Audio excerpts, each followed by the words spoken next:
റിപ്പോർട്ടുകൾ അനുസരിച്ചിട്ട് അമീബിക് മസ്തിഷ്ക ജ്വരം വരുന്നവരിൽ 98% മരണം സംഭവിക്കാമെന്നുള്ളതാണ് എല്ലാ റിപ്പോർട്ടുകളിലും കാണുന്നത്. അമീബിക് മസ്തിഷ്ക ജ്വരം ബാധിച്ച് ഒരു മരണം. കിണർ വെള്ളത്തിൽ കുളിക്കുന്നവർക്കും തലയിൽ ഒഴിക്കുന്നവർക്കും ഒക്കെ ഉണ്ടാവുന്നുണ്ടെന്നുള്ളതാണ് കാണുന്നത്. അന്തരീക്ഷത്തിൽ കൂടി അമീബ വെള്ളത്തിൽ കലർന്ന് അത് നമ്മളെ അപകടത്തിൽപ്പെടുത്തുന്നുണ്ട് എന്ന് പറയുന്നു. അതിലെത്രത്തോളം വാസ്തവമുണ്ട്? പലപ്പോഴും ഈ മൂക്കിലൂടെ തന്നെ കയറണമെന്നില്ല എന്നുള്ളതാണ് ഇപ്പോഴത്തെ ഒരു രീതിയിലും മനസ്സിലാക്കേണ്ട കാര്യം. ക്ലോറിനേഷൻ നടത്തുക എന്നുള്ളത് മാത്രമാണ് ഇപ്പോഴത്തെ അവസ്ഥയിൽ ശരിയായിട്ടുള്ള ഒരു രോഗപ്രതിരോധ മാർഗം. ന്യൂറോ സർജൻ ഡോക്ടർ സരീഷ് കുമാറാണ് ഇന്ന് നമ്മോടൊപ്പം ഉള്ളത്. അമീബിക് മസ്തിഷ്ക ജ്വരം ബാധിച്ചിട്ട് ഒരു 17 പേര് ഇതുവരെ മരണപ്പെട്ടിട്ടുണ്ട്. 66 പേർക്കോളം രോഗം ഉണ്ടെന്ന് ആരോഗ്യവകുപ്പ് സ്ഥിരീകരിക്കുന്നുണ്ട്. എത്രത്തോളം കാര്യങ്ങൾ ആശങ്കാജനകമാണ്?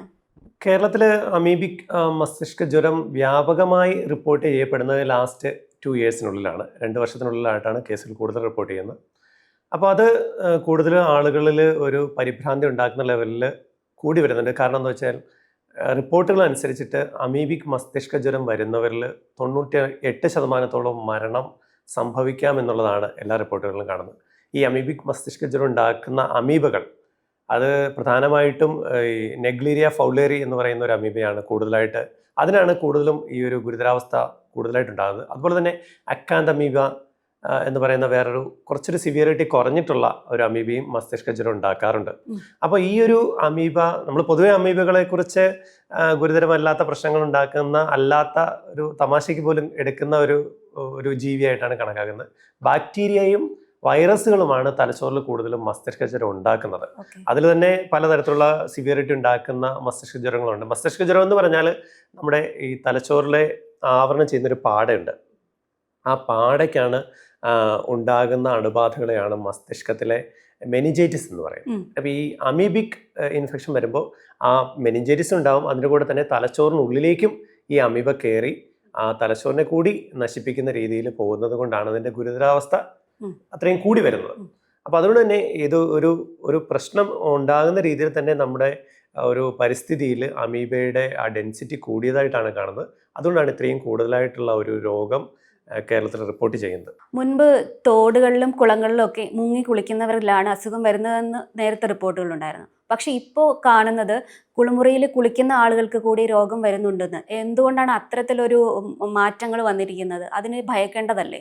നേരത്തെ കണ്ടിരിക്കുന്ന രീതി ആദ്യമായി തന്നെ നമ്മൾ റിപ്പോർട്ട് ചെയ്തിരുന്നത് ഈ കുളത്തിലൊക്കെ മുങ്ങി കുളിക്കുന്നവർക്ക് കൂടുതലായിട്ട് വരാം. അതിൻ്റെ കാരണം എന്താണെന്ന് വെച്ച് കഴിഞ്ഞാൽ നമ്മുടെ ഈ മൂക്കിലൂടെ ശക്തമായി വെള്ളം അടിച്ചു കയറുമ്പോൾ ഈ കുളത്തിൻ്റെ അടിഭാഗങ്ങളിലൊക്കെ കൂടുതൽ ഉള്ള ഈ ചെറു ചൂടുവെള്ളത്തിൽ കൂടുതൽ കാണുന്ന ഈ നെഗ്ലീരിയ നമ്മുടെ ശക്തമായി ഈ മൂക്കിലൂടെ അടിച്ചു കയറുന്ന വെള്ളത്തിൽ കൂടി കറന്ന് നമ്മുടെ മൂക്കിൻ്റെ മുകൾ ഭാഗം കുറച്ച് കട്ടി കുറഞ്ഞ ഭാഗമാണ്.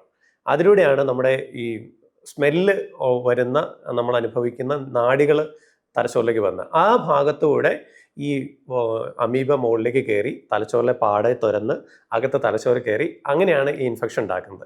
അപ്പോൾ എന്താ വെച്ച് കഴിഞ്ഞാൽ നേരത്തെ അങ്ങനെയാണ് കൂടുതലായിട്ട് നമ്മൾ റിപ്പോർട്ട് ചെയ്തിരുന്നത്. പക്ഷേ ഇപ്പോൾ അങ്ങനെ മുങ്ങി കുളിക്കാത്തവരിലും ഈ രോഗം കാണുന്നത് കൊണ്ട് അത് വേറെ തരത്തിലുള്ള അമീബ, അതായത് ഈ നെഗ്ലേരിയ അല്ലാതെ അക്കാന്തമീബ പോലെ ഉള്ള വേറെ അമീബകളും ഇതിന് കാരണമാകുന്നുണ്ടെന്നുള്ളതാണ് മനസ്സിലാക്കേണ്ടത്. അതിനെക്കുറിച്ച് കൂടുതൽ പഠനങ്ങൾ നടത്തേണ്ടതുണ്ട്. ഇതുവരെ അതിനെക്കുറിച്ചുള്ള ഒരു നല്ല പഠനങ്ങൾ നമ്മുടെ കേരളത്തിൽ ഉണ്ടായിട്ടില്ല എന്നുള്ളതാണ് സത്യം. അന്തരീക്ഷത്തിൽ കൂടി അമീബ വെള്ളത്തിൽ കലർന്ന് അത് നമ്മളെ അപകടത്തിൽപ്പെടുത്തുന്നുണ്ട് എന്ന് പറയുന്നു. അതിലെത്രത്തോളം വാസ്തവമുണ്ട്? ഈ അമീബ വായുവിലൂടെയോ അന്തരീക്ഷത്തിലൂടെയോ ഒന്നും പകരുന്ന ഒരു രോഗമല്ല. ഇത് വെള്ളത്തില്, അതായത് കെട്ടിക്കിടക്കുന്ന വെള്ളത്തില് അതിലെ ബാക്ടീരിയകളെ തിന്നാണ് ഈ അമീബ ജീവിക്കുന്നത്.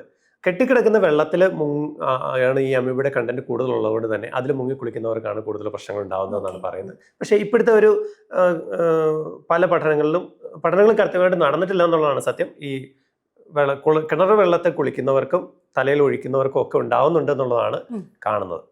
ഓക്കെ, അത് ഈ കിണർ വെള്ളത്തിലായാലും കുളിമുറിയിലുണ്ടാകുന്ന പൈപ്പിലെ വെള്ളത്തിലായാലും ഒക്കെ ഈ അമീബ എത്തുന്നത് എങ്ങനെയായിരിക്കും? ഇത് വെള്ളത്തിലൂടെ തന്നെ വരുന്നതാണ്, വായുവിലൂടെ പകരുന്നതല്ല എന്നുള്ളതാണ് മനസ്സിലാക്കേണ്ടത്. ശരീരത്തിലേക്ക് പ്രവേശിക്കാൻ അമീബയ്ക്ക് പല മാർഗങ്ങൾ ഇപ്പോൾ ഉണ്ട് എന്നുള്ളതാണ് ഇപ്പം മനസ്സിലാക്കുന്നത്. അതായത് പലപ്പോഴും ഈ മൂക്കിലൂടെ തന്നെ കയറണമെന്നില്ല എന്നുള്ളതാണ് ഇപ്പോഴത്തെ ഒരു രീതിയിലും മനസ്സിലാക്കേണ്ട കാര്യം. നമ്മുടെ ശ്വസനവായുവിൽ അത്തരത്തിലുള്ള പ്രോബ്ലംസ് ഒന്നും ഇല്ല എന്നാണ് ഡോക്ടർ പറയുന്നത്. അതെ, അത്തരം ആശങ്കകളില്ല. ഇല്ല ഇല്ല. ഈ അമീബ ശരീരത്തിൽ കടന്നാൽ എങ്ങനെയായിരിക്കും അതിന്റെ പ്രവർത്തനങ്ങൾ? എത്ര ദിവസത്തിനുള്ളിൽ ലക്ഷണങ്ങൾ കണ്ടു തുടങ്ങും? സാധാരണഗതിയിൽ ഈ അമീബ നമ്മുടെ ശരീരത്തിൽ കയറുന്നത് മൂക്കിലൂടെയാണ്. മൂക്കില് നമ്മൾ മുങ്ങിക്കുളിക്കുന്ന സമയത്ത് ശക്തമായ രീതിയിൽ മൂക്കിലേക്ക് വെള്ളം അടിച്ചു കയറുമ്പോൾ ഈ അമീബ ഉള്ള വെള്ളമാണെങ്കിൽ അത് മൂക്കിലെ പാടയിലൂടെ അകത്തേക്ക് തലച്ചോറിലേക്ക് പെട്ടെന്ന് പ്രവേശിക്കാൻ സാധിക്കും. ആ തലച്ചോറിലെത്തിയിട്ട് ആ തലച്ചോറിനെ ആവരണം ചെയ്യുന്ന പാട മെനിഞ്ചസിനെ ഇൻഫ്ലമേഷൻ ഉണ്ടാക്കിയിട്ടാണ് പിന്നെ അകത്തേക്ക് തലച്ചോറിലേക്ക് മെനിഞ്ചസിൽ നിന്ന് തലച്ചോറിനുള്ളിലേക്ക് കയറുന്നത്. അപ്പോൾ വരുന്ന രോഗലക്ഷണങ്ങൾ ഈ തലച്ചോറിലെ ഇൻഫ്ലമേഷൻ വരുമ്പോൾ ഉണ്ടാകുന്ന രോഗലക്ഷണങ്ങളാണ്. ശക്തമായ പനി ഉണ്ടാവാം, തലവേദന ഉണ്ടാവാം, ബോധക്കുറവ് ഉണ്ടാവാം, അപസ്മാരം ഉണ്ടാവാം, അതുപോലെ തന്നെ ആളുകൾക്ക് സ്വഭാവത്തിൽ വ്യത്യാസങ്ങൾ ഉണ്ടാവാം, അബോധാവസ്ഥയിലേക്ക് പോകാം. അപ്പം അങ്ങനെയുള്ള ഓരോ ഗുരുതര അവസ്ഥകളിലേക്ക് ഈ രോഗലക്ഷണങ്ങൾ മാറി മാറി വരാം. അപ്പം ഇങ്ങനെയുള്ള ലക്ഷണങ്ങൾ കണ്ടു കഴിഞ്ഞാൽ അത് മെനിഞ്ചോ എൻസെഫലൈറ്റിസ് എന്ന് പറയുന്ന രോഗമായിട്ട് കണക്കാക്കണം. അപ്പോൾ ഈ ലാസ്റ്റ് 14 ദിവസത്തിനുള്ളിൽ എപ്പോഴെങ്കിലും ഇതുപോലെയുള്ള കുളങ്ങളിലോ എവിടെയെങ്കിലും മുങ്ങിക്കുളിക്കുന്ന ഒരു സാഹചര്യം ഉണ്ടായിട്ടുണ്ടോ, അല്ലെങ്കിൽ പ്രത്യേക സ്വിമ്മിംഗ് പൂളുകളിൽ ഇപ്പോൾ പലപ്പോഴും ടൂറിനൊക്കെ പോകുന്നവർ, വിനോദസഞ്ചാരത്തിന് പോകുന്നവർ സ്വിമ്മിംഗ് പൂളിൽ മുങ്ങിക്കുളിക്കുന്ന ഒരു സാഹചര്യം ഉണ്ടായിട്ടുണ്ടെങ്കിലും അതും ഇതിന് കാരണമായിട്ട് പറയുന്നുണ്ട്. അമീബ ശരീരത്തിൽ ബാധിച്ചു കഴിഞ്ഞാൽ എത്ര ദിവസത്തിനുള്ളിലാണ് രോഗലക്ഷണം കണ്ടു തുടങ്ങുന്നത്? അത് നമ്മളൊരു 14 ദിവസം എന്നുള്ളതാണ് പറയുന്നത്. ലാസ്റ്റ് 14 ഡേയ്സിനുള്ളിൽ ഇത് ശരീരത്തിൽ പ്രവേശിച്ചാൽ ഈ 14 ദിവസത്തിനുള്ളിൽ വരാം. പക്ഷേ ഇപ്പോൾ കുറച്ച് കൂടുതൽ ഡ്യൂറേഷൻ, അതായത് കഴിഞ്ഞ റിപ്പോർട്ട് ചെയ്ത കേസുകളിൽ ഒന്നിൽ ഒരു 3 മാസത്തിന് മുമ്പ് മുങ്ങിക്കുളിച്ച ഒരു ഹിസ്റ്ററിയാണ് പറയുന്നത്. അപ്പം ചിലപ്പോൾ കുറച്ചൊരു ലോങ് ഡ്യൂറേഷനും ഇതിനകത്ത് നമ്മൾ കണക്കിലെടുക്കേണ്ടി വരും. രോഗം ബാധിച്ചവരൊക്കെ ഒരു 90% ആൾക്കാരും രക്ഷപ്പെടുന്നില്ല എന്നാണല്ലോ പറയുന്നത്. അപ്പോൾ ഇതുപോലെ നമ്മൾ രോഗം ബാധിച്ചിട്ട് ഹോസ്പിറ്റലിൽ വരുമ്പോഴത്തേക്കും എത്രത്തോളം അവരെ നമുക്ക് രക്ഷിച്ചെടുക്കാൻ പറ്റും, അല്ലെങ്കിൽ ഏതവസ്ഥയിൽ എത്തുമ്പോഴായിരിക്കും നമുക്ക് അവരെ തിരികെ കൊണ്ടുവരാൻ പറ്റുന്നത്? എന്തൊക്കെ ചികിത്സകളാണ് എടുക്കുന്നത്? നമ്മൾ ഈ ലക്ഷണങ്ങൾ കാണുന്നവരെ രോഗം നിർണ്ണയിക്കാനായിട്ടുള്ള പരിശോധനകൾ എത്രയും വേഗം തന്നെ ചെയ്യുക എന്നുള്ളതാണ്. ഈ പറയുന്ന രോഗലക്ഷണങ്ങൾ ഉള്ളവർക്ക് വേണ്ടിയിട്ട് നമ്മൾ 1-2 ടെസ്റ്റുകൾ വളരെ ഇമ്പോർട്ടൻ്റ് ആണ്. അതിന് CT സ്കാനോ MRI തലച്ചോറിൻ്റെ വേറെ എന്തെങ്കിലും ബുദ്ധിമുട്ടുകൾ തലച്ചോറിൽ ഉണ്ടോ എന്ന് അറിയാനായിട്ട് നമ്മൾ എടുത്തു നോക്കും. അത് കഴിഞ്ഞിട്ട് സെറിബ്രോസ്പൈനൽ ഫ്ലൂയിഡ്, തലച്ചോറിലെ ദ്രാവകം, അത് നമ്മൾ കുത്തിയെടുത്ത് പരിശോധിക്കുക എന്ന് പറയും. ആ CSF നുള്ളിൽ ഈ അമീബയുടെ കണ്ടന്റ് ഉണ്ടോ എന്നറിയാൻ PCR ടെസ്റ്റുകളുണ്ട്. അപ്പോൾ അതിനാണ് കുറച്ചുകൂടി ഒരു 100% ഡയഗ്നോസ്റ്റിക് ആയിട്ട് നമ്മൾ പറയുന്നത്. അത് കണ്ടു കഴിഞ്ഞാൽ ആ അമീബയുടെ സാന്നിധ്യമുണ്ട് സെറിബ്രോസ്പൈനൽ ഫ്ലൂയിഡ് എന്ന് മനസ്സിലാക്കി കഴിഞ്ഞാൽ എത്രയും പെട്ടെന്ന് കൊടുക്കേണ്ട മരുന്നുകൾ ആംഫോടെറിസിൻ B എന്ന് പറയുന്ന ഒരു മരുന്ന് ആണ് നമ്മൾ കൂടുതൽ കൊടുക്കുന്നത്. അതുപോലെ തന്നെ ഈ തലച്ചോറിലെ നീര് കുറയാനുള്ള മരുന്നുകളും വേറെ പുതിയ ആൻറ്റി എമൈബിക് മരുന്നുകൾ നമ്മൾ കൊടുക്കാറുണ്ട്. അപ്പം എന്നാൽ പോലും ഈ രോഗലക്ഷണങ്ങൾ എത്രയും പെട്ടെന്ന് തന്നെ നോർമൽ ആവാൻ സാധ്യത കുറവാണ്. രോഗലക്ഷണങ്ങൾ കണ്ടാൽ എത്രയും പെട്ടെന്ന് ചികിത്സിക്കാൻ തുടങ്ങുന്നതാണ് തലച്ചോറിലെ നീര് കുറയാനും തലച്ചോറിലെ ആ ഇൻഫ്ലമേഷൻ കുറയാനും ഒക്കെ ഹെൽപ്പ് ചെയ്യുന്നത്. ഓക്കെ. അപ്പോൾ അതിനുള്ള മെഡിസിൻസ് ഒക്കെ നമ്മൾ എങ്ങനെയാണ് പ്രൊവൈഡ് ചെയ്യുന്നത്? ഏത് രീതിയിലാണ് അത് കൊടുക്കുന്നത്? ഡയറക്റ്റ് മെഡിസിൻസ് ആണോ? ഡയറക്റ്റ് മെഡിസിൻസ് ആണ്. അത് നമ്മൾ ഇൻട്രാതീക്കൽ കൊടുക്കുക എന്ന് പറയും. അതായത് ഈ സെറിബ്രോസ്പൈനൽ ഫ്ലൂയിഡിലേക്ക് ഡയറക്റ്റ് ആയിട്ട് ഇഞ്ചക്ഷൻസ് കൊടുത്താലേ ഉള്ളൂ ഇത് തലച്ചോറിലേക്ക് ഈ അമീബയ്ക്ക് എതിരെയായിട്ടുള്ള ഈ മരുന്നുകൾ എത്തത്തുള്ളൂ. അപ്പം ഡയറക്റ്റ് IV കൊടുത്താലോ ഓറലി കൊടുത്താലോ വായിലൂടെ കൊടുത്താലോ ഒന്നും ഇത് തലച്ചോറിൽ എത്തത്തില്ല. അപ്പോൾ എത്രയും വേഗം ഇഞ്ചക്ഷൻസ് തലച്ചോറിലേക്ക് ഡയറക്റ്റ്ലി കൊടുക്കുന്ന രീതിയിൽ എത്തുന്ന രീതിയിലുള്ള ഇഞ്ചക്ഷൻസ് ആണ് നമ്മൾ കൊടുക്കേണ്ടത്. സാധാരണഗതിയിൽ ഈ ചെറിയ കുട്ടികൾക്കും കൗമാരപ്രായത്തിലുള്ള ആളുകൾക്കുമാണ് കൂടുതലായിട്ടും രോഗം ബാധിക്കുന്നത്. കുറച്ച് ഏജ്ഡ് ആയിട്ടുള്ള ആളുകൾക്ക് രോഗം ബാധിക്കുന്നില്ല. എന്തായിരിക്കും ഇത്തരത്തിലുള്ള ചെറിയ ആൾക്കാരെ ഇത്തരം രോഗം ബാധിക്കാനുള്ള കാരണം?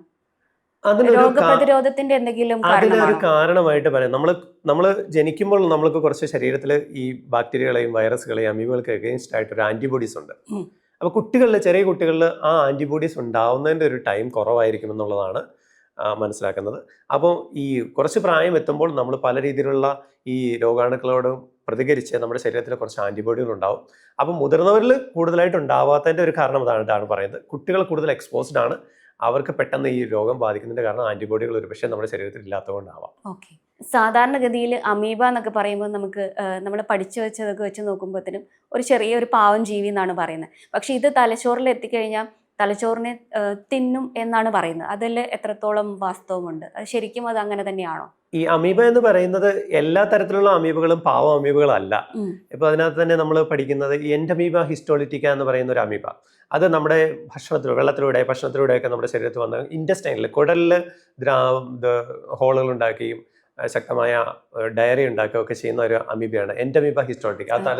അത് നമ്മുടെ ലിവറിൽ പഴുപ്പുണ്ടാക്കുകയും ഇൻറ്റസ്റ്റൈനിൽ പ്രശ്നം ഉണ്ടാക്കുകയും അതുപോലെയുള്ള ഒരു അമീബയുടെ ഒരു ഗ്രൂപ്പിൽ വരുന്ന ഒരു രോഗകാരിയായ അമീബയാണ് ഈ നെഗ്ലീരിയ ഫൗലേറി അക്കാന്തമീബ. അത് അക്കാന്തമീബ പലപ്പോഴും കെരറ്റൈറ്റിസ്, കണ്ണിൽ ഒരു ഇൻഫെക്ഷൻ തന്നെ ഉണ്ടാക്കാറുണ്ട്. അപ്പോൾ ഈ പറയുന്ന അമീബകൾ അത് ഗുരുതര രോഗങ്ങൾ ഉണ്ടാക്കുന്ന അമീബകൾ തന്നെയാണ്. അപ്പോൾ അതിൻ്റെ പണ്ടുണ്ടായിരുന്ന അവസ്ഥയിൽ നിന്നും നമ്മുടെ സൊസൈറ്റിയിൽ, നമ്മുടെ പരിസ്ഥിതിയിൽ ഈ അമീബയുടെ ഡെൻസിറ്റി ഒരുപക്ഷെ കൂടിയിട്ടുണ്ടാവും. നമ്മുടെ ആ ഉണ്ടാക്കുന്നതിന്റെ ഇന്റൻസിറ്റി കൂടിയിട്ടുണ്ടാവും. അതുകൊണ്ടാണ് ഇപ്പം നമ്മുടെ കേരളത്തിൽ കൂടുതലായിട്ട് ഈ രോഗം കണ്ടുവരുന്നത്. അതെ, ഇപ്പം മലപ്പുറത്തും കോഴിക്കോടും ഒക്കെ ആയിരുന്നു ആദ്യ സമയത്ത് രോഗം ഉണ്ടായിരുന്നത്. നിങ്ങൾ ഇപ്പം പറയുന്നത് പോലെ നമ്മൾക്ക് വൈറൽ ഇൻഫെക്ഷൻ ഉണ്ടാക്കുന്ന രീതിയിലുള്ള അമീബകളായിരുന്നു എന്ന് പറയുന്നു. പിന്നീട് അത് ഈ പറഞ്ഞ പോലെ അക്കാന്ത അമീബ എന്ന് പറയുന്ന അത് നമ്മുടെ കണ്ണിലാണ് ഇൻഫെക്ഷൻ ഉണ്ടാക്കുന്നത്. അപ്പം ഓരോ പ്രാവശ്യവും ഇതിനിങ്ങനെ ചേഞ്ചസ് വന്നുകൊണ്ടിരിക്കുകയാണല്ലോ. അപ്പം അതിൻ്റെ രോഗത്തിന്റെ വ്യാപനം എങ്ങനെയായിരിക്കും? ഈ അമീബയുടെ ഈ ഡെൻസിറ്റി ഇപ്പോൾ നമ്മുടെ കുളങ്ങളിലും വെള്ളത്തിലും ഒക്കെ കൂടുന്നതായിട്ട് കാണുന്നതിൻ്റെ ഒരു കാരണം കൂടുതൽ പൊള്യൂഷൻ. നമ്മുടെ ഈ ബാക്ടീരിയയെ തിന്നിട്ടാണ് ഈ അമീബ ജീവിക്കുന്നത്. അപ്പം ബാക്ടീരിയൽ കണ്ടന്റും കൂടുതൽ പൊള്യൂഷനും ഈ വെള്ളത്തിൽ കൂടുന്നത് കൊണ്ട് ഈ അമീബയുടെ ഡെൻസിറ്റി കൂടുന്നുണ്ടാവും എന്നുള്ളതാണ് ഒരു കാരണം പറയുന്നത്. അതുപോലെ തന്നെ ഈ രോഗം കൂടുതലായിട്ട് കണ്ടുപിടിക്കപ്പെടുന്നുണ്ട്. അതായത് നമ്മൾ പണ്ട് ഈ വെറുതെ ഒരു വൈറൽ മെനിഞ്ചോ എൻസെഫലൈറ്റിസ് എന്ന് പറഞ്ഞ് ചികിത്സിക്കുന്ന ആ മെനിഞ്ചോ എൻസെഫലൈറ്റിസ് അമീബിക് ആണ് എന്ന് തിരിച്ചറിയാനുള്ള ടെസ്റ്റുകൾ നമുക്ക് അവൈലബിൾ ആയതുകൊണ്ട് തന്നെ എത്രയും പെട്ടെന്ന് നമുക്ക് ആ ടെസ്റ്റുകൾ ചെയ്യുന്നത് കൊണ്ടും നമുക്ക് ഈ രോഗമാണ് എന്ന് കൃത്യമായിട്ട് നിർണ്ണയിക്കാൻ സാധിക്കുന്നുണ്ട്. അതൊരു കാരണമാണ്. ഇപ്പം ഈ രോഗം കൂടുതലായിട്ട് റിപ്പോർട്ട് ചെയ്യപ്പെടുന്നതിൻ്റെ കാരണങ്ങളാണ് ഞാൻ പറഞ്ഞത്. അതായത് ഒന്ന്, ഈ ഡെൻസിറ്റി കൂടിയിട്ടുണ്ട്. രണ്ട്, രോഗനിർണ്ണയം വളരെ കൃത്യമായിട്ടുണ്ട്. അപ്പോൾ അതുകൊണ്ട് തന്നെ ഈ രോഗത്തിൻ്റെ വ്യാപ്തി നമ്മൾക്ക് കൃത്യമായി നിർണ്ണയിക്കാൻ സാധിക്കുന്നുണ്ട്. ഇനി ഇത് കൂടുതൽ കൂടി വരാതിരിക്കാൻ എന്താണ് ചെയ്യേണ്ടത്, എന്തൊക്കെ പ്രതിരോധ മാർഗങ്ങളാണ് വേണ്ടത് എന്നുള്ളതാണ് നമ്മൾ കൂടുതൽ പഠിക്കേണ്ട കാര്യം. ഓക്കെ, ഇത് മനുഷ്യനിൽ നിന്ന് മനുഷ്യനിലേക്ക് പകരുമോ ഈ രോഗം? ഈ രോഗം മനുഷ്യനിൽ നിന്ന് മനുഷ്യരിലേക്ക് പകരില്ല. ഇത് വെള്ളത്തിലൂടെ ആണ് പകരുന്നത് എന്നുള്ളത് മാത്രമാണ് ഇപ്പം നമ്മൾ കണ്ടുപിടിച്ചിട്ടുള്ളത്. പൈപ്പ് വെള്ളം, കിണർ വെള്ളം അതൊക്കെ നമ്മളെല്ലാവരും ഉപയോഗിക്കാറുണ്ട്. അതുപോലെ സ്വിമ്മിംഗ് പൂളിൽ നീന്തി കുളിക്കാൻ ആഗ്രഹിക്കുന്ന ആളുകളാണ് നമ്മുടെ കൂടെയുള്ള പലരും. അപ്പം അത്തരം സാഹചര്യങ്ങളിലൊക്കെ നമ്മൾ എത്രത്തോളം ജാഗ്രത പുലർത്തണം? എങ്ങനെയാണ് ഈ പൈപ്പ് വെള്ളമായാലും കിണറിലെ വെള്ളമായാലും നമുക്ക് കിട്ടുന്നതൊക്കെ നമ്മൾ കുടിക്കുകയും ഒക്കെ ചെയ്യുന്നത് എങ്ങനെയായിരിക്കണം? പല രീതിയിൽ ആളുകൾ വെള്ളം ഉപയോഗിക്കുന്നുണ്ട്. അതായത് കുടിക്കാനും കുടിക്കാനും നീന്താനും ഒക്കെ. അപ്പോൾ ഈ അമീബയുടെ സാന്നിധ്യം ഇപ്പോൾ കേരളത്തിൽ കൂടുതലായിട്ട് കാണുന്നത് കൊണ്ട് കെട്ടിക്കിടക്കുന്ന വെള്ളത്തിൽ, അതായത് കുളത്തിൽ, ഒഴുകുന്ന വെള്ളത്തിൽ പുഴയിലോ ഒന്നും കൂടുതൽ പ്രശ്നം ഉണ്ടായതായി റിപ്പോർട്ട് ചെയ്തിട്ടില്ല. പക്ഷേ കെട്ടിക്കിടക്കുന്ന വെള്ളത്തിൽ കുളിക്കുമ്പോൾ പ്രത്യേകിച്ച് ശ്രദ്ധിക്കേണ്ടത് ഇങ്ങനെയുള്ള ഇപ്പോഴുള്ള സാഹചര്യത്തിൽ കെട്ടിക്കിടക്കുന്ന വെള്ളങ്ങളിൽ കുളിക്കാതിരിക്കുക എന്നുള്ളത് തന്നെയാണ് ഏറ്റവും പ്രധാനപ്പെട്ട കാര്യം. ഇനി ഒഴിവാക്കാൻ പറ്റാത്ത സാഹചര്യത്തിൽ വെള്ളത്തിൽ നമുക്ക് ഇറങ്ങേണ്ടി വരുന്നുണ്ട് എങ്കിൽ, നീന്തേണ്ടി വരുന്നൊരു സാഹചര്യം ഉണ്ടെങ്കിൽ തല പൊക്കിപ്പിടിച്ച് നീന്തുക എന്നുള്ളത് ഒരു കാര്യം. രണ്ടാമത്തെ കാര്യം, അല്ലെങ്കിൽ മൂക്കിൽ പ്ലഗുകളൊക്കെ ഉപയോഗിക്കുക, അല്ലെങ്കിൽ അങ്ങനെയൊക്കെയുള്ള സാധനങ്ങൾ ഉപയോഗിച്ച് വെള്ളത്തിൽ മുങ്ങുന്ന ഒരു ഇത് ഉപയോഗിക്കുന്നത് നല്ലതായിരിക്കും. അതുപോലെ തന്നെ ഡീപ്പായിട്ടുള്ള വെള്ളത്തിൽ അടിയിലേക്ക് പോകുന്നത് കൂടുതൽ പ്രശ്നങ്ങൾ ഉണ്ടാകുന്നത്. ശക്തമായിട്ട് വെള്ളത്തിലേക്ക് ചാടുമ്പോൾ ആ വെള്ളം ശക്തിയായി മൂക്കിലേക്ക് കയറി വരുന്ന ഒരു സാഹചര്യമുണ്ട്. അത് ഒഴിവാക്കുക. അതുപോലെ തന്നെ ഈ വെള്ളമൊക്കെ ശുചീകരിക്കാനായിട്ട് ആളുകൾ ഇറങ്ങുമ്പോൾ ഈ വെള്ളത്തിൻ്റെ ഈ കുളങ്ങളിലൊക്കെ അടിയിലുള്ള ഭാഗം കൂടുതലായിട്ട് ഈ അമീബിക് ഡെൻസിറ്റി കൂടുതലുള്ളതാണ്. അവിടെ ഇളക്കുമ്പോഴേക്കും കൂടുതൽ ശ്രദ്ധിക്കേണ്ടതുണ്ട്. ഈ ക്ലോറിനേഷൻ ഒക്കെ ചെയ്യാനായിട്ട് വെള്ളത്തിൽ ഇറങ്ങി ചെയ്യണമെന്ന് ആഗ്രഹിക്കുന്ന ആളുകൾ. അപ്പോൾ അതുപോലെ തന്നെ ഈ സ്വിമ്മിംഗ് പൂളുകളിൽ ഈ വെള്ളം കെട്ടിക്കിടക്കുന്ന ഒരു സാഹചര്യം കൃത്യമായി ഒഴിവാക്കേണ്ടതാണ്. ക്ലോറിനേഷൻ വളരെ പ്രോപ്പർ ആയിരിക്കണം. മോർ ദാൻ 1 ppm കൂടുതൽ ഫ്രീ ക്ലോറിൻ ഉണ്ടാവേണ്ടത് അത്യാവശ്യമാണെന്നുള്ളതാണ് പഠനങ്ങൾ പറയുന്നത്. അപ്പോൾ സ്വിമ്മിംഗ് പൂളുകളിൽ പ്രോപ്പറായിട്ട് ക്ലോറിനേഷൻ വേണം.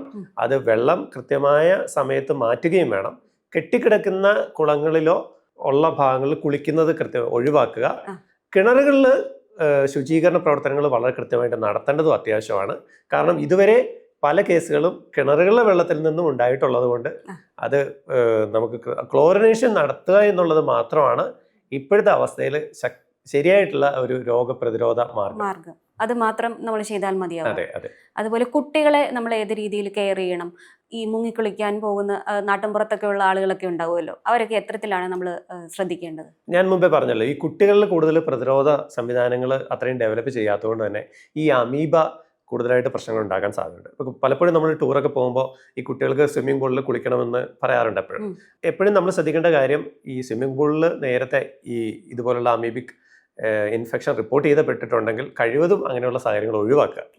അല്ലെങ്കിൽ പ്രോപ്പറായിട്ട് സ്വിമ്മിംഗ് പൂളിൽ ക്ലോറിനേഷൻ നടത്തുന്നുണ്ട് എന്ന് ഉറപ്പായതിനു ശേഷം മാത്രം അതിലിറങ്ങി കുളിക്കുന്ന ഒരു രീതിയാണ് നമ്മൾ പിന്തുടരേണ്ടത്. ഓക്കെ. കെട്ടിക്കിടക്കുന്ന വെള്ളങ്ങളിൽ കുട്ടികളെ കുളിക്കാൻ വിടാതിരിക്കുക. കിണറുകളിലെ വെള്ളത്തിലാണെങ്കിലും നമ്മൾ അധികം മൂക്കിലേക്ക് അടിച്ചു കയറ്റി ക്ലോറിനേറ്റ് ചെയ്യാത്ത വെള്ളമാണെങ്കിൽ മൂക്കിലൊഴിച്ച് കുളിക്കുന്ന രീതിയൊക്കെ കുട്ടികളിൽ, അതായത് നമ്മളിപ്പോൾ ഈ ഫ്ലാഷ് ഇത് വെച്ചിട്ട് അടിച്ചു കുളിക്കത്തില്ലേ, അങ്ങനെയുള്ള കാര്യങ്ങളൊക്കെ ഒഴിവാക്കുന്നത് നല്ലതായിരിക്കും. അന്തരീക്ഷത്തിൽ ഈ അമീബയ്ക്ക് തങ്ങി നിൽക്കാനുള്ള ഒരു ചാൻസ് ഉണ്ടോ ഈർപ്പമുള്ള സാഹചര്യത്തിലൊക്കെ?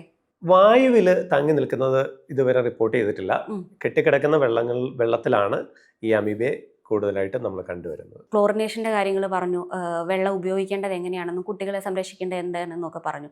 അതിനപ്പുറത്തേക്ക് നമ്മളെ കേരളത്തിലെ എല്ലാ ജനങ്ങളും ശ്രദ്ധിക്കേണ്ട പ്രധാനപ്പെട്ട ബാക്കി കാര്യങ്ങൾ എന്തൊക്കെയാണെന്നും കൂടെ ഒന്ന് പറയാമോ, ഈ രോഗം വരാതിരിക്കാൻ വേണ്ടി? രോഗം വരാതിരിക്കാൻ നമുക്ക് ഇതുവരെ ഒരു വാക്സിനേഷനോ ഒന്നും നമ്മുടെ ആധുനിക വൈദ്യശാസ്ത്രത്തിൽ നമ്മൾ കണ്ടെത്തിയിട്ടില്ല. കാരണം ഇതിൻ്റെ ഒരു പ്രതിരോധം തന്നെയാണ് ഏറ്റവും നല്ല ഇതിൽ നിന്ന് രക്ഷപ്പെടാനുള്ള വഴി. പ്രതിരോധത്തിലെ ഏറ്റവും പ്രധാനപ്പെട്ട കാര്യം ഈ അമീബ ഇതുപോലെ കെട്ടിക്കിടക്കുന്ന വെള്ളത്തിൽ ആണ് കൂടുതലായിട്ട് കാണുന്നത് എന്നുള്ളത് കൊണ്ട് ഈ കെട്ടിക്കിടക്കുന്ന വെള്ളത്തിൽ കുളങ്ങളിലൊക്കെ മുങ്ങിക്കുളിക്കുന്ന ഒരു രീതി നമ്മൾ കുറച്ച് നാളത്തേക്കെങ്കിലും ഒഴിവാക്കേണ്ടത് വളരെ അത്യാവശ്യമാണ്. അതുപോലെ തന്നെ സ്വിമ്മിംഗ് പൂളുകൾ ഉപയോഗിക്കാൻ താല്പര്യപ്പെടുന്നവർ കൃത്യമായി ക്ലോറിനേറ്റഡ് ആയിട്ടുള്ള സ്വിമ്മിംഗ് പൂൾ ആണോ എന്നുള്ളത് ഉറപ്പാക്കിയതിന് ശേഷം മാത്രം സ്വിമ്മിംഗ് പൂൾ ഉപയോഗിക്കുക. അതുപോലെ ഈ കുളിക്കാൻ കിണറുകളിലെ വെള്ളം ഉപയോഗിക്കുന്നവർ ഈ കിണറുകളിലെ വെള്ളം ക്ലോറിനേറ്റഡ് ആണ് എന്നുള്ളത് ഉറപ്പുവരുത്തണം. നമ്മുടെ പബ്ലിക് സർവീസ് സിസ്റ്റത്തിൽ വരുന്ന വെള്ളത്തിൽ അത്യാവശ്യം നല്ല ക്ലോറിനേഷൻ ഉള്ളത് തന്നെയാണ്. അതിൽ നിന്ന് വരുന്നതായിട്ട് ഇതുവരെ അങ്ങനെ റിപ്പോർട്ട് ചെയ്തിട്ടില്ല. പക്ഷേ നമ്മുടെ കിണറുകളിൽ ക്ലോറിനേറ്റഡ് ആയിട്ടുള്ള വെള്ളം തന്നെയാണ് നമ്മൾ കുളിക്കാൻ ഉപയോഗിക്കേണ്ടത് എന്നുള്ളത് ശ്രദ്ധിക്കണം. ഇൻ കേസ് നമ്മൾ ഈ വെള്ളത്തിലൊക്കെ കെട്ടിക്കിടക്കുന്ന വെള്ളത്തിലൊക്കെ ഇറങ്ങേണ്ട ഒരു സാഹചര്യം ആളുകൾക്ക് വരികയാണെങ്കിൽ, അങ്ങനെ നീന്തുന്ന ഒരു സാഹചര്യം വേണ്ടി വരികയാണെങ്കിൽ ശക്തമായി മൂക്കിലേക്ക് വെള്ളം അടിച്ചു കയറുന്ന ഒരു സാഹചര്യം ഒഴിവാക്കുക. മൂക്കിൽ പ്ലഗുകളോ അങ്ങനെ എന്തെങ്കിലും വെച്ചിട്ട് വെള്ളത്തിൽ മുങ്ങുക. നീന്തേണ്ട സാഹചര്യമാണെങ്കിൽ തല കഴിയുന്നത് ഉയർത്തി പിടിച്ച് നീന്തുക എന്നുള്ള കാര്യങ്ങളൊക്കെ നമ്മുടെ ഈ അമീബയെ നമ്മുടെ തലച്ചോറിലേക്ക് കയറാതിരിക്കാൻ സഹായിക്കും എന്നുള്ളതാണ്. ഓക്കെ. ഇതിനു മുന്നേ പല വലിയ രോഗങ്ങൾ വന്നപ്പോഴും നമ്മളെല്ലാം അത് നേരിട്ട ആളുകളാണ്. അങ്ങനെ ഒരു സാഹചര്യത്തിൽ പുതിയ ഈ രോഗം അമീബിക് മസ്തിഷ്ക ജ്വരം എന്ന് പറയുന്ന ഈ പുതിയ രോഗത്തിനെ നമുക്ക് തടയാൻ വേണ്ടിയിട്ട് എന്തൊക്കെ പഠനങ്ങളോ അങ്ങനെ എന്തെങ്കിലും കാര്യങ്ങളൊക്കെ ചെയ്യേണ്ടതല്ലേ? തീർച്ചയായിട്ടും നമ്മുടെ സമൂഹം പല രോഗങ്ങളെയും തടഞ്ഞു നിർത്തിയത് കൃത്യമായ പഠനങ്ങളും നടത്തിയിട്ടും അതിൽ നിന്നുള്ള അനലൈസിസ് ചെയ്തിട്ടുമാണ് നമ്മൾ രോഗങ്ങളെല്ലാം തടഞ്ഞു നിർത്തിയിരിക്കുന്നത്. കേരളത്തിൽ കഴിഞ്ഞ 2 വർഷങ്ങളായി കൂടി വരുന്ന ഈ രോഗമായതുകൊണ്ട് അതിനെക്കുറിച്ചുള്ള പഠനങ്ങൾ നമ്മൾ നടത്തുന്നുണ്ട്. ഇപ്പോൾ ഒരു 2013 ഈ അക്കാന്തമീബ് കെരട്ടൈറ്റിസ്, കണ്ണിലെ ബാധിക്കുന്ന അക്കാന്തമീബെ കുറിച്ചുള്ള പഠനങ്ങളൊക്കെ നടന്നിട്ടുണ്ട്. പക്ഷേ ഇപ്പോൾ വന്നിരിക്കുന്നത് തലച്ചോറിനെ ബാധിക്കുന്ന ഇൻഫെക്ഷൻ കൂടുതലായിട്ട് വരുന്നത് കൊണ്ട് അതിനെക്കുറിച്ചുള്ള പഠനങ്ങൾ നടക്കുകയാണ്. നമുക്ക് കൃത്യമായിട്ടുള്ള ഇപ്പോഴത്തെ അമേരിക്കൻ CDC ഗൈഡ് ലൈൻസ് വെച്ചിട്ടും നമ്മുടെ കേരള ഗവൺമെൻറ്റും ഒരു പ്രോട്ടോകോൾ ഇതിനു വേണ്ടിയിട്ട് ഈ രോഗത്തെ തടഞ്ഞു നിർത്താനുള്ള ഒരു പ്രോട്ടോകോൾ ഉണ്ടാക്കിയിട്ടുണ്ട്. അതുതന്നെയാണ് ഞാനിപ്പോൾ മുമ്പേ പറഞ്ഞ കാര്യങ്ങൾ. കൃത്യമായി ഈ രോഗത്തെ നിർണ്ണയിക്കുക എന്നുള്ളത് ഏറ്റവും പ്രധാനപ്പെട്ട കാര്യം. രോഗലക്ഷണങ്ങൾ വെച്ചിട്ട് നിർണ്ണയിച്ചു കഴിഞ്ഞാൽ അതിൻ്റെ ചികിത്സ എത്രയും വേഗം തുടങ്ങുക. രോഗത്തെ പ്രിവെൻറ്റ് ചെയ്യാനുള്ള വഴികൾ, ഇങ്ങനെ വരാതിരിക്കാനുള്ള ഈ മുൻകരുതലുകൾ എടുക്കുക എന്നുള്ളതാണ് ഏറ്റവും പ്രധാനപ്പെട്ട കാര്യം. നമ്മുടെ സൊസൈറ്റിയിൽ ഇപ്പോൾ ഏറ്റവും കൂടുതൽ ആശങ്ക ജനിപ്പിച്ചുകൊണ്ടിരിക്കുന്ന, ആളുകൾക്കിടയിൽ ഭീതി പടർത്തിക്കൊണ്ടിരിക്കുന്ന ഒരു രോഗമാണ് അമീബിക് മസ്തിഷ്ക ജ്വരം. അതിനെക്കുറിച്ച് വളരെ ക്ലിയർ ആയിട്ട് എല്ലാ കാര്യങ്ങളും പേടിക്കേണ്ടതുണ്ടോ, നമ്മളെല്ലാവരും എത്തരത്തിലാണ് എല്ലാ കാര്യങ്ങളും കെയർ ചെയ്യേണ്ടത് എന്നുള്ള കാര്യങ്ങളൊക്കെ ഡോക്ടർ സരീഷ് നമുക്ക് പറഞ്ഞു തന്നിട്ടുണ്ട്. വളരെ വിലപ്പെട്ട വിവരങ്ങളാണ് അദ്ദേഹം നമുക്ക് നൽകിയത്. നന്ദി.